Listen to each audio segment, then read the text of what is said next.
तस्य मुनिन्दस्य नमो तस्य धम्मस्य च संघस्सपि नमो तस्य तेषां तिन्नं नमो नमः।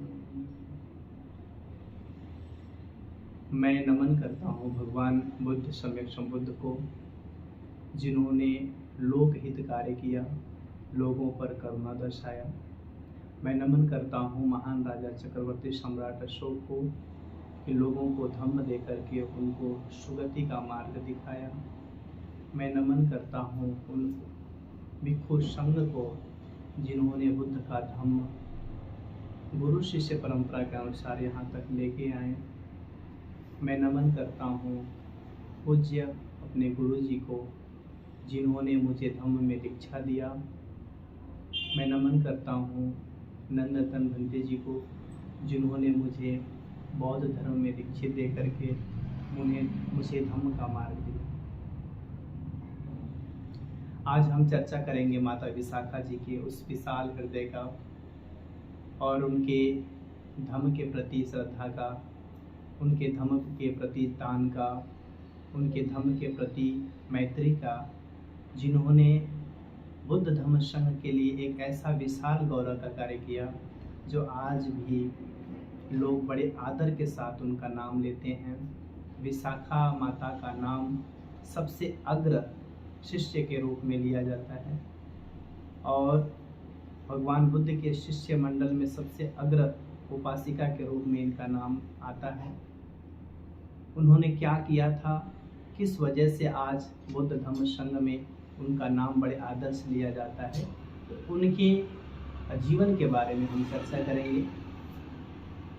विशाखा माता जी की कहानी तब से शुरू होती है जब भगवान एक बार भद्य नगर में पधारे थे। शैल ब्राह्मण को अरहत प्राप्ति हेतु ऐसा अवसर जान करके भगवान भद्य नगर में जब पधारे, तो ये भद्य नगर जो है मगध राज्य में आता था। मगध राज्य के राजा महाराज बिंबिसार थे उस समय।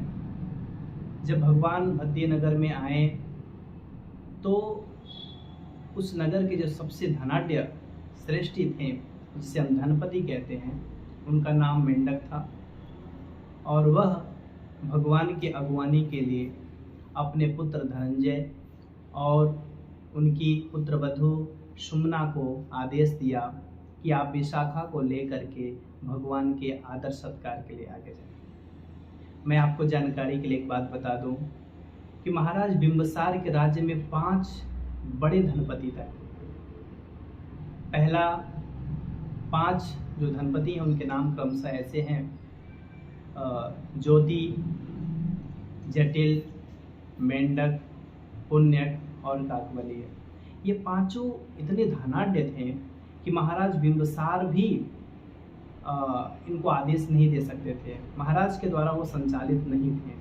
वो अपने मर्जी के अनुसार वो अपने व्यापार को कर सकते थे। इस प्रकार से मेंढक के बेटा और बहू सेठ धनंजय और उनकी पत्नी सुमना और उनकी बेटी विशाखा भगवान के आदर के लिए जाते हैं, सम्मान सत्कार के लिए जाते हैं। जितनी भी रथ हो सकती थी उतनी रथ लेकर के विशाखा अपने सखियों के साथ, दास दासियों के साथ भगवान के स्वागत के लिए जाती हैं। भगवान का बड़े अभूतपूर्व स्वागत हो करती हैं। पुष्प दल से, कमल दल से भगवान के चरण वंदन करती हैं, भगवान को पंचांग प्रणाम करती हैं और पंचांग प्रणाम करके भगवान के पास बैठ जाती हैं। भगवान ने बड़ी करुणा करते हुए उनको दानादि धर्म का उपदेश दिया और उस उपदेश से सभी उनकी 500 सखियाँ और वो जितने भी लोग वहाँ उपस्थित थे, सभी श्रोतापन्न फल को प्राप्त हो गए और भगवान की अनंत श्रद्धा उन्हें प्राप्त हो गई। भगवान की श्रद्धा उत्पन्न होना इस लोक में बड़ा दुर्लभ है। भगवान के प्रति श्रद्धा उत्पन्न हो जाना मनुष्य के जीवन में बड़ा कल्याणकारी है। इसलिए भगवान के बुद्ध धम्म संघ के प्रति श्रद्धा यदि उत्पन्न हो तो ऐसी कोशिश जरूर करना चाहिए कि हमारा बुद्ध के प्रति, धम्म के प्रति, संघ के प्रति श्रद्धा उत्पन्न हो। श्रद्धा के बगैर हम कोई भी धर्म का कार्य नहीं कर सकते। इसलिए श्रद्धा उत्पन्न होते ही मनुष्य का मंगल होना निश्चित हो जाता है। इस प्रकार से विशाखा को भगवान ने आशीर्वाद दिया और पहली बार विशाखा ने भगवान को देखा और उन्हें वंदन किया और भगवान के धर्म प्रवचन सुन करके उन्हें बड़ी आनंद अनुभूति हुई। उसके बाद भगवान 12 दिन तक बद्री नगर में रहते हैं और सभी को उपदेश करते हैं और भगवान वहाँ से चले जाते हैं। ये कहानी आगे बढ़ती है। एक दिन की बात है, कौशल नरेश महाराज प्रसेनजीत और मगध के राजा महाराज बिंबिसार एक दूसरे के बहनोई होते हैं।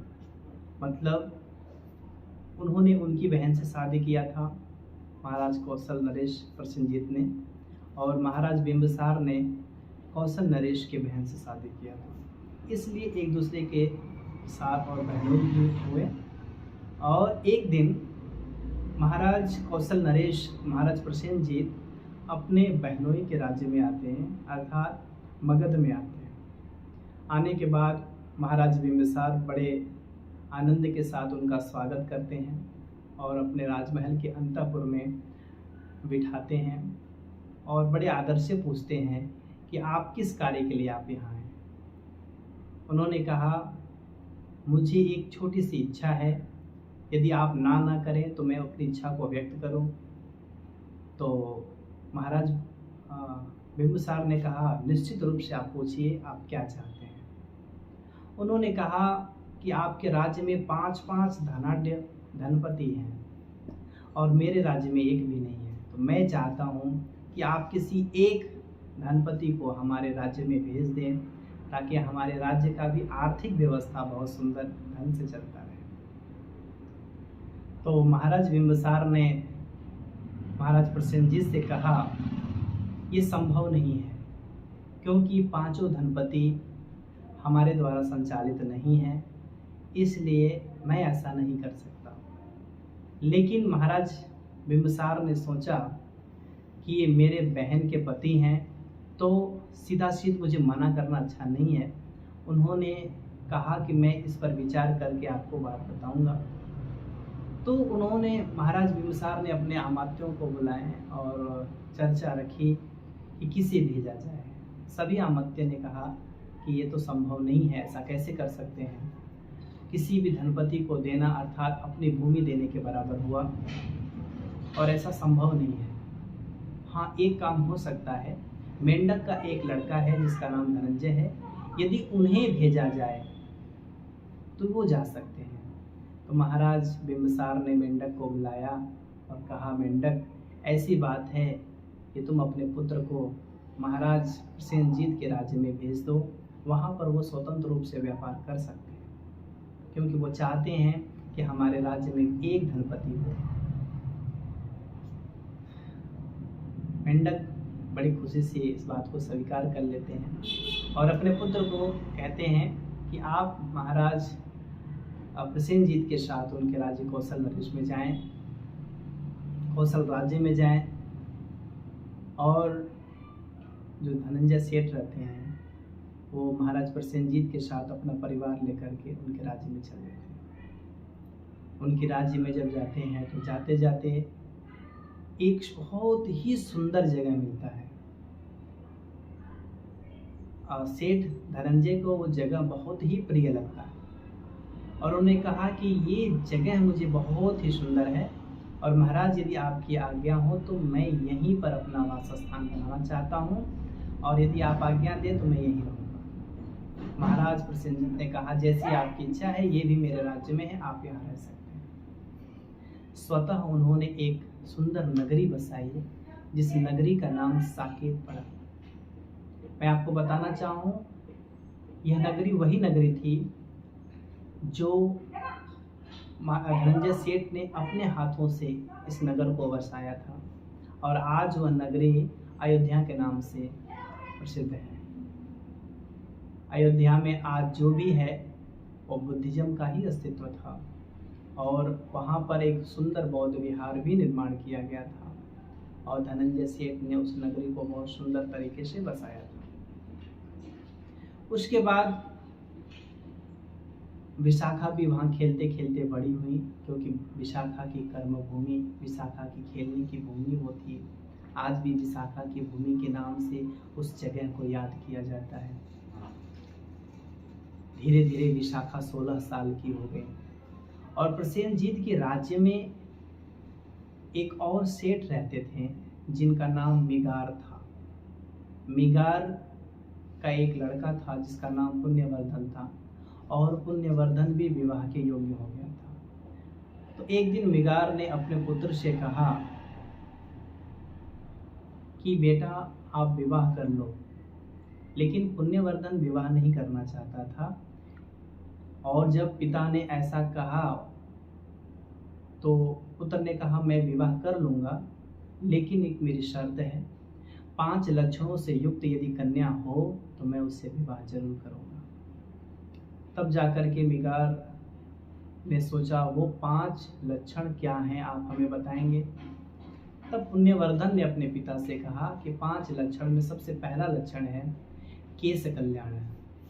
केश कल्याण का मतलब होता है जिसके बाल घने हों, सब एक दूसरे से अलग हों और कटी प्रदेश तक आते हों, कमर तक आते हों, उसे कहते हैं केश कल्याण। दूसरा है मसंग कल्याण। मसंग कल्याण मतलब का जो दांत के ऊपर का जो मांस है वो बिंब फल के समान लाल हो, उसे कहते हैं मसंग कल्याण। दूसरा है अस्थि कल्याण, जिसके दांत शंख के भांति सफेद हो, उसे दंत अस्थि कल्याण कहते हैं। वय छवि, वर्ण छवि, इसका मतलब ये होता है जिसके शरीर में कोई छोटे मोटे धब्बे भी ना हो, जिसकी काया सुवर्ण हो, जिसकी काया मनमोहक हो, जिसकी काया कोमल हो, ये चौथा लक्षण है। और 5वां लक्षण होता है कि वय कल्याणन। वय कल्याणन का मतलब ये होता है कि ऐसी महिला जो जल्दी बूढ़ी ना होती, और विशाखा बूढ़ी नहीं हुई। विशाखा 120 वर्ष की उम्र में भी युवा ही दिखती थी। ऐसे मानो ऐसा पड़ता था कि 16 साल की वो बूढ़ी दिखाई नहीं पड़ती थी। कितना भी बच्चे पैदा हो जाए, लेकिन ऐसे लगती थी कि अभी एक पुत्र की माँ है। तो वय कल्याण, इस प्रकार से 5 लक्षणों से युक्त कन्या का चयन करने के लिए मिगार ने 8 ब्राह्मणों को बुलाया, उन्हें बहुत सारा धन और संपत्ति दिया और कहा कि आप ये सारी संपत्ति लीजिए और जाइए और मेरे पुत्र के लिए एक 5 लक्षणों से युक्त इस कन्या की खोज करिए। 5 ब्राह्मण उनकी बात मान लेते हैं और वैसी कन्या की खोज में चले जाते हैं और बहुत घूमते हैं, घूमते घूमते बहुत सी जगह जाते हैं और जा कर के धीरे धीरे वो उसी साकेत नगरी में पहुंच जाते हैं।